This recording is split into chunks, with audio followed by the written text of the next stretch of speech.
Hello everyone, I hope you all are good. Welcome to my channel Shifali online classes. This is Shifali Singh और मैं आज BCom के 4th semester के students के लिए लेकर आई हूँ कॉस्ट अकाउंटिंग का एक बहुत ही important topic which is economic order quantity. मैंने टेलीग्राम पे स्टूडेंट से पोल करवाया था. मैंने पूछा था कि कितने स्टूडेंट्स को इकोनॉमिक ऑर्डर क्वांटिटी पे वीडियो चाहिए, तो काफ़ी ज़्यादा स्टूडेंट्स ने रिप्लाई किए थे एंड उन्होंने पार्टिसिपेट भी किया था. Most of them were saying कि मैम इकोनॉमिक ऑर्डर क्वांटिटी पे हमें वीडियो चाहिए. सो दैट्स वाई मैं उनके लिए वीडियो लेकर आई हूँ. इकोनॉमिक ऑर्डर क्वांटिटी का क्वेश्चन कॉस्ट अकाउंटिंग में ज़रूर पूछा जाता है, तो अच्छा होगा कि आप इस टॉपिक को काफ़ी अच्छे तरीके से प्रिपेयर करें अपने एग्जाम के पॉइंट ऑफ व्यू से भी. Apart from cost accounting, economic order quantity हमारा फाइनेंशियल मैनेजमेंट में भी और मैनेजमेंट अकाउंटिंग के टॉपिक्स में भी पूछा जाता है. तो अगर आप फाइनेंशियल मैनेजमेंट के स्टूडेंट हैं या मैनेजमेंट अकाउंटिंग के स्टूडेंट हैं तो आपके लिए भी ये वीडियो उतनी ही इंपॉर्टेंट है जितनी कॉस्ट अकाउंटिंग के स्टूडेंट्स के लिए है. ओके, तो आगे बढ़ते हैं वीडियो में. So why do we need to study EOQ? सबसे इम्पॉर्टेंट जो पॉइंट आता है यहाँ पे कि ऐसी कौन सी ज़रूरत आ पड़ी है जिससे हमें इकोनॉमिक ऑर्डर क्वांटिटी को पढ़ने की ज़रूरत पड़ती है. तो सबसे पहले इंपॉर्टेंट चीज़ हम ये देखते हैं कि इकोनॉमिक ऑर्डर क्वांटिटी बेसिकली करता क्या है. So economic order quantity model attempts to determine the order size that will minimize the total inventory cost. ठीक है, बिजनेस करते हैं तो बिजनेस में टोटल इन्वेंट्री कॉस्ट जब तक मिनिमाइज नहीं होगी आप अपना प्रॉफिट मैक्सिमाइज नहीं कर सकते हैं. अगर आप अपना प्रॉफिट मैक्सिमाइज नहीं करेंगे तो वहां पे फिर शेयर होल्डर की वेल्थ जो होगी वो भी कम हो जाएगी, जो कि एक कंपनी की ग्रोथ के लिए अच्छा नहीं है. तो इकोनॉमिक ऑर्डर क्वांटिटी हमें वो क्वांटिटी, वो ऑर्डर साइज प्रोवाइड करता है जिसमें आप कम से कम कॉस्ट पे एक ऑप्टिमम क्वांटिटी खरीद सकें. ठीक है, तो इंपॉर्टेंस क्या है? Second point is importance of effective inventory management. अब मैंने आपको अभी कहा था कि कॉस्ट अकाउंटिंग के अलावा ये फाइनेंशियल मैनेजमेंट के स्टूडेंट्स के लिए भी इंपॉर्टेंट है. तो जब आप कॉस्ट अकाउंटिंग में पढ़ते हैं तो इकोनॉमिक ऑर्डर क्वांटिटी आपका मटेरियल्स के टॉपिक में आता है, लेकिन जब आप बात करते हैं फाइनेंशियल मैनेजमेंट की तो फाइनेंशियल मैनेजमेंट के स्टूडेंट्स इसे इन्वेंट्री मैनेजमेंट में पढ़ते हैं. और एक अच्छी इफेक्टिव इन्वेंट्री मैनेजमेंट के लिए आपको साइज ऑफ इन्वेंट्री पे ध्यान रखना काफी जरूरी है. तो थर्ड पॉइंट देखिए यहाँ से, effective management of inventory is essential to the objective of maximization of share holders wealth. अब ये भी मैंने आपको ये भी बताया है कि प्रॉफिट जब तक आप मैक्सिमाइज नहीं करेंगे आप शेयर होल्डर की वेल्थ के बारे में बात नहीं करते हैं. बट इसका बेसिक क्या है? इसका बेसिस तो यही है ना कि जब तक आप अपनी टोटल इन्वेंट्री कॉस्ट को मिनिमाइज नहीं करेंगे. So it's a subject of cost accounting as well as financial management, because when the cost accountant focuses on minimize the cost, it will automatically affect the shareholders' wealth. ठीक है? So next is inventory management. अब क्योंकि मैंने बात की थी inventory management की, so what is inventory management? तो इन्वेंट्री मैनेजमेंट बेसिकली फोकस करती है उस ऑप्टिमम लेवल की इन्वेंट्री पे जो आपको मिनिमम से मिनिमम कॉस्ट पे मिल जाएगी, और साथ में डिफरेंट इन्वेंट्री लेवल्स पे जिसमें आप रीऑर्डर लेवल की भी बात करते हो, रीऑर्डर क्वांटिटी की भी बात करते हो. ठीक है, तो यहाँ पे बेसिकली इन्वेंट्री मैनेजमेंट की जब हम बात करते हैं तो बेसिकली दो हमारे सामने प्रॉब्लम्स उठकर आती हैं. वो प्रॉब्लम सबसे पहली ये है कि ऑर्डर क्वांटिटी प्रॉब्लम. ठीक है, कितना ऑर्डर, कितनी क्वांटिटी की जो ऑर्डर है हमें वो देना चाहिए. और दूसरा है ऑर्डर पॉइंट प्रॉब्लम, कि कौन से पॉइंट पे, मतलब मेरे पास अगर डिफरेंट लेवल्स है, मेरे पास मैक्सिमम लेवल है, मेरे पास मिनिमम लेवल है इन्वेंट्री का, मेरे पास रीऑर्डर लेवल है, तो अब इस केस में मैं मैक्सिमम लेवल वाले पॉइंट पे अपनी रीऑर्डर लेवल को, अगर आप कह सकते हो कि मैं रीऑर्डर लेवल को कब, ठीक है, कब मैं उसको फुलफिल करने की बात करूं, तो यहाँ पे ऑर्डर पॉइंट प्रॉब्लम का मतलब यही है कि जब मेरी इन्वेंट्री खत्म होने लगी है तो ये तो नहीं है आप बिल्कुल मिनिमम लेवल के बिल्कुल पास आकर ये कहोगे कि नहीं अब मुझे इन्वेंट्री फुलफिल करवानी है, क्योंकि अगर आप ऐसा करेंगे तो आपके बिजनेस पे इफेक्ट पड़ेगा. आपके बिजनेस पे इफेक्ट पड़ेगा तो कस्टमर आपके हाथ से चले जाएंगे. तो इस केस में आपको ध्यान रखना चाहिए कि मिनिमम लेवल पे बिल्कुल एकदम ना आकर आपको रीऑर्डर लेवल पे बात करनी चाहिए. ठीक है, तो दो तरीके की प्रॉब्लम्स को हमेशा आपको ध्यान रखना चाहिए जब आप इन्वेंट्री मैनेजमेंट की बात करते हैं, एक ऑर्डर क्वांटिटी प्रॉब्लम और एक order point problem. Next is, यहाँ पर आती है टोटल इन्वेंट्री कॉस्ट, क्योंकि यही है बेसिकली जिसके बारे में पूरा EOQ है, जिसके बारे में हम पढ़ रहे हैं. तो टोटल इन्वेंट्री कॉस्ट क्या होती है? Total carrying cost plus total ordering cost. ठीक है, यहाँ पे कैरिंग कॉस्ट का मतलब क्या है कि जब आपने ऑर्डर कर दिया तो ऑर्डर कैरी करने की जो कॉस्ट है उसको ऑर्डर कैरिंग कॉस्ट कहते हैं. और यहाँ पर टोटल ऑर्डरिंग कॉस्ट. ठीक है, तो total carrying cost plus total ordering cost is your total inventory cost. Next हम देखते हैं 3 parameters on which EOQ is based.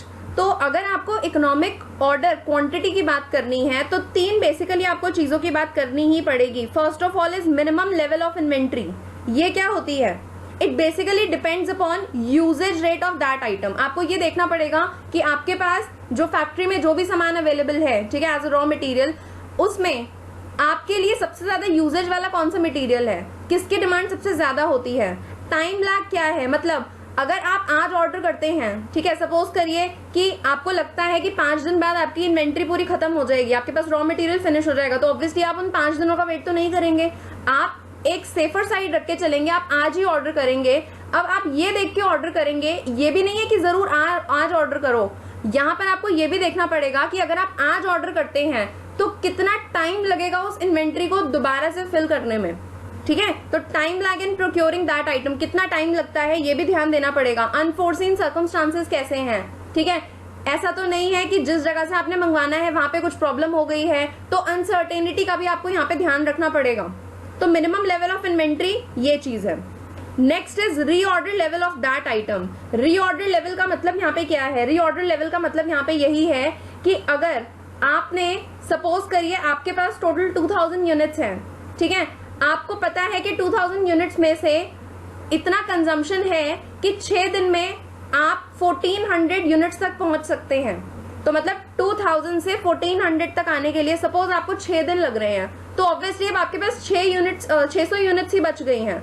अब वो 600 यूनिट्स खत्म होने का तो आप वेट नहीं करेंगे।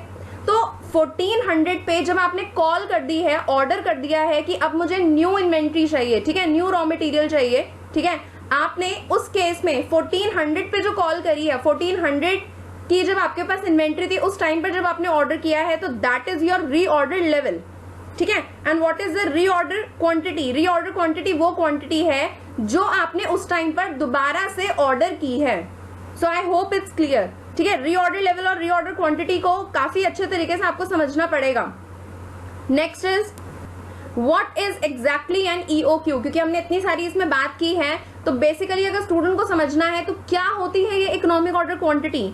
Economic order quantity basically most economic size है किसी भी ऑर्डर का। मतलब मुझे कम से कम कॉस्ट पे मेरी ऑप्टिमम मुझे क्या यूनिट प्रोवाइड हो जाएगी, जितनी मुझे जरूरत है। मतलब मुझे 2000 यूनिट्स परचेज करनी है, तो 2000 पे मुझे कम से कम कहाँ पे प्राइस मिल रहा है, ठीक है, और उसमें क्वालिटी पे कहीं पे भी आप उसमें कॉम्प्रोमाइज नहीं कर रहे हैं। तो most economic size of the order which is determined by considering the cost of carrying the inventory, it's purchasing cost, ठीक है, इट्स ऑर्डरिंग कॉस्ट और उसका यूजेज रेट। यूजेज रेट को आप इग्नोर नहीं कर सकते हैं, क्योंकि डिमांड जिसकी ज्यादा होगी उसकी यूजेज रेट भी ज्यादा होगी, ठीक है ना। तो दिस इज एन ईओक्यू जिसमें आप कॉस्ट ऑफ कैरिंग को भी लेके चलते हैं, परचेजिंग को भी, परचेजिंग कॉस्ट को भी, ऑर्डरिंग कॉस्ट को भी, यूजेज रेट को भी। So this is the economic order quantity. Simple सी बात है, कम से कम कॉस्ट में मुझे जो भी यूनिट चाहिए, ठीक है, जो भी मुझे क्वांटिटी चाहिए वो मुझे मिल जाएगी। तो this is my economic order quantity. Okay,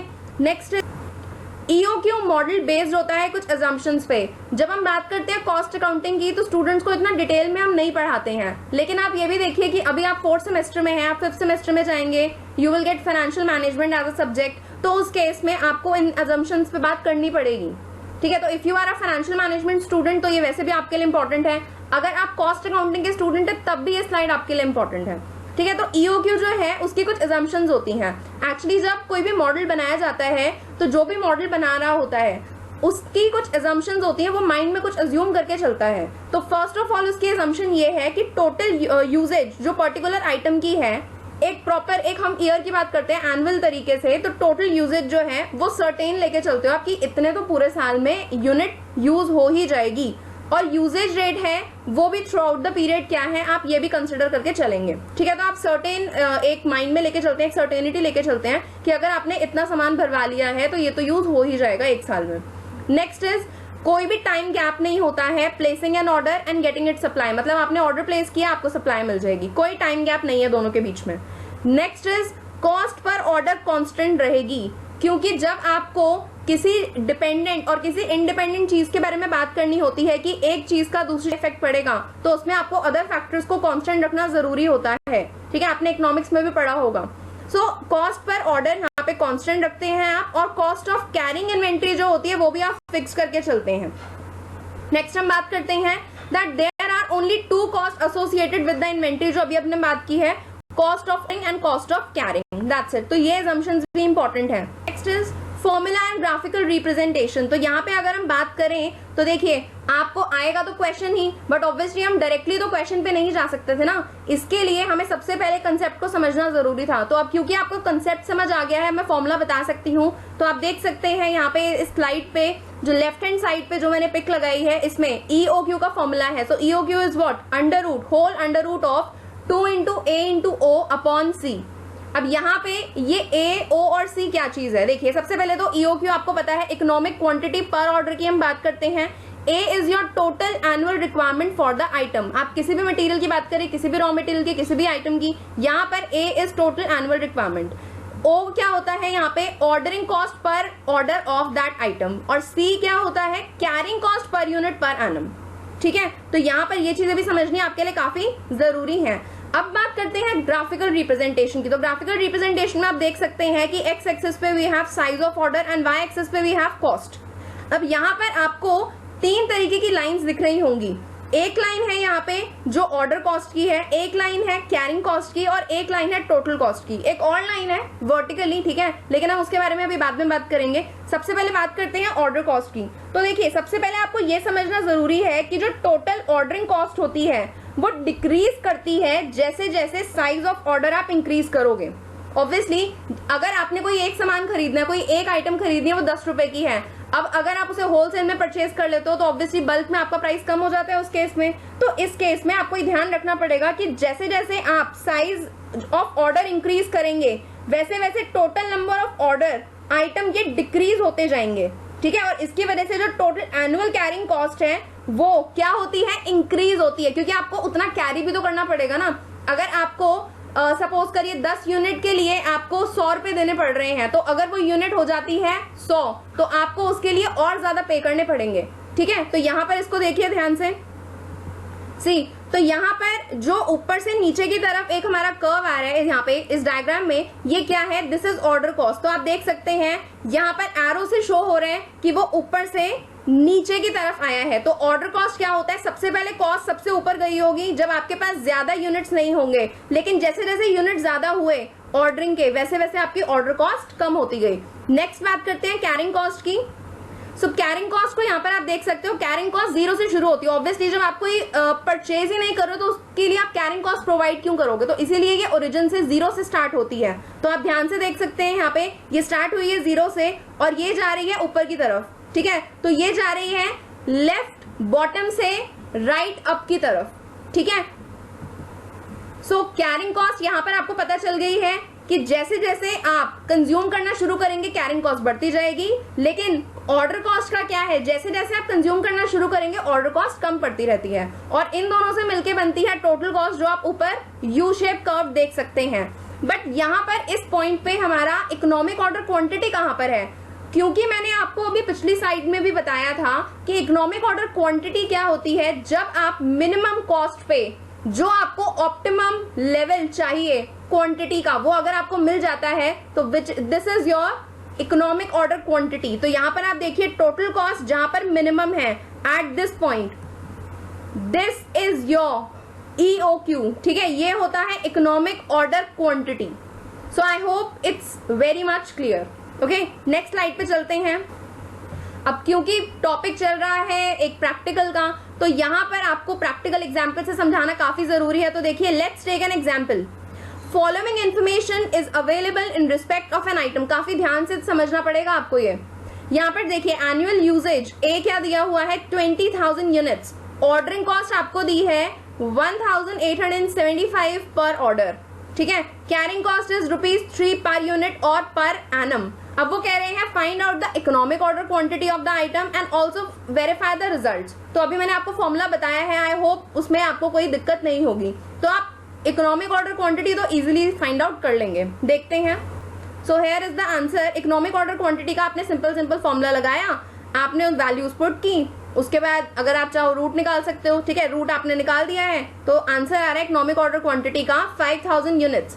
but उन्होंने साथ में हमें ये भी कहा है कि वेरीफाई करो कि 5,000 यूनिट्स ही इकोनॉमिक ऑर्डर क्वांटिटी हो सकती है और कोई यूनिट नहीं हो सकती। दैट मीन्स अगर मैं 5000 यूनिट से कम लेती हूँ या फिर मैं 5000 यूनिट्स को एक्सीड करती हूँ तो ये कह रहे हैं कि इकोनॉमिक ऑर्डर क्वांटिटी उस केस में नहीं आ सकती है, ठीक है, आपकी कॉस्ट वहां पे मिनिमाइज नहीं हो सकती है। सो इसको हम देखते हैं आगे, इसको आगे हम कुछ एग्जाम्पल्स के थ्रू और देखते हैं।